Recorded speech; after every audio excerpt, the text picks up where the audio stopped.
अस्सलाम वालेकुम दोस्तों, सजनों, भिरावो, वसेब वासियो। सुना सी अज के फरमैशी प्रोग्राम का आगाज़ करने हैं। पहली फरमैश की सी मोहम्मद वसीम तो मोहम्मद सजाद साहब हैं अलीपुर के ने सी।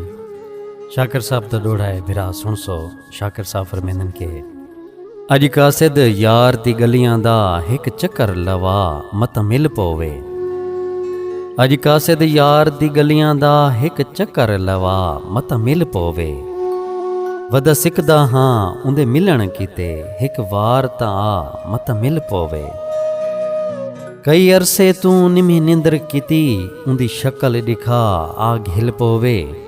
मैं शाकिर खिल वई नहीं डिठा कोई गाल सुना मता खिल पोवे। मैं शाकिर खिल भी नहीं डिठा कोई गाल सुना मता खिल पोवे। वसीम ते सजाद भिरा तारी फरमैश को असा पूरा कर दिते सी। इंदे बाद सारे नालन सी इरफान गोपांग साहब इन्हें दा ताल्लुक भी अलीपुर को ले सी।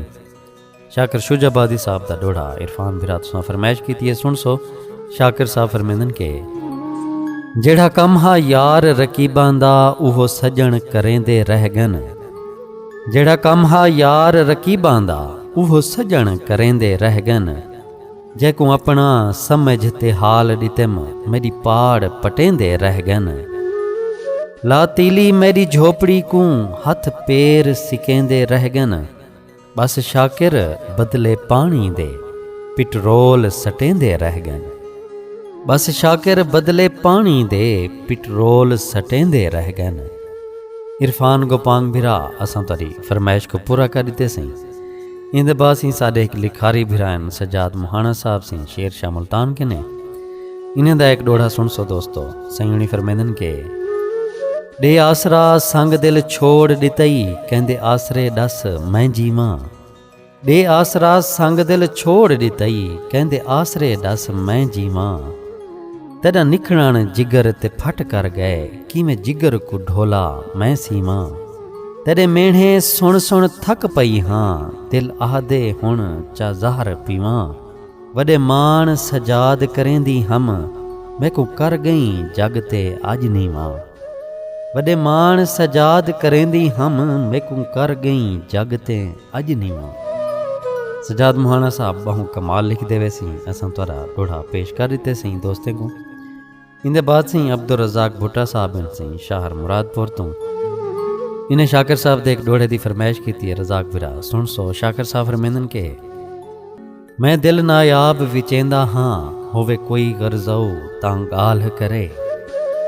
मैं दिल नायाब विचेंदा हाँ होवे कोई गर्ज़ऊ तां गाल करे। बई शर्त शरायत भी कोई कहनी बस सौदा हिक रूह नाल करे। होसी ओ मालिक जेड़ा घिन वेसी भावें सांभे या पामाल करे। हिक शाकिर ओ ना लंघ आवे जेड़ा दूजे को भईवाल करे। हिक शाकिर ओ ना लंघ आवे जेड़ा दूजे को भईवाल करे। अब्दुल रज़ाक साहब असां तारी फरमाइश को पूरा कर दिते सी। इंदे बाद सी अख्तर हुसैन दर्द साहब सारे नाल सी शाकिर साहब दे एक डोड़े की फरमाइश की थी ने। अख्तर बिरा शाकिर साहब दा ए डोड़ा तारे नामे सी फरमेंदन के मुहब्बत दा तैको जहान याद होसी ओ बचपन दा वेला अजां याद होसी। मुहब्बत दा तैको जहान याद होसी ओ बचपन दा वेला अजां याद होसी। ओ रुसण दी आदत मुहब्बत दियां गाल्हीं ओ वादे ते कसमां कुरान याद होसी। मुहब्बत दी टाली ते पतरा नी रिहा ते को यार टाली दी छां याद होसी। ओ अड़दी ज़बां तू तेड़ा ना हा घिंदा ते को चिचरे शाकिर दा ना याद होसी। ओ अड़दी ज़बां तू तेड़ा ना हा घिंदा ते को चिचरे शाकिर दा ना याद होसी। अख्तर बिरा शाकिर साहब दा ए डोड़ा असां तुहाडी खिदमत विच पेश कर दिते सी। इंदे नाल सी अज सराइकी फरमाइशी प्रोग्राम दा इख्तिताम करेंदे हैं। जेड़े बिरा चैनल ते पहली दफ़ा तशरीफ गिन कनैन सोना सी सबसक्राइब कीती वे सो ते पुराने बिरा लाइक और कमेंट च अपनी राय का इजहार करे सो चा। मैं नाचीज़ आसिम अली को इजाज़त दे सो। अल्लाह पाक तुआ को सारे वसेब को अपने हिफ्ज़ व अमान च रखे। ਰੱਬ ਸੋਹਣੇ ਦੇ ਹਵਾਲੇ ਸੀ।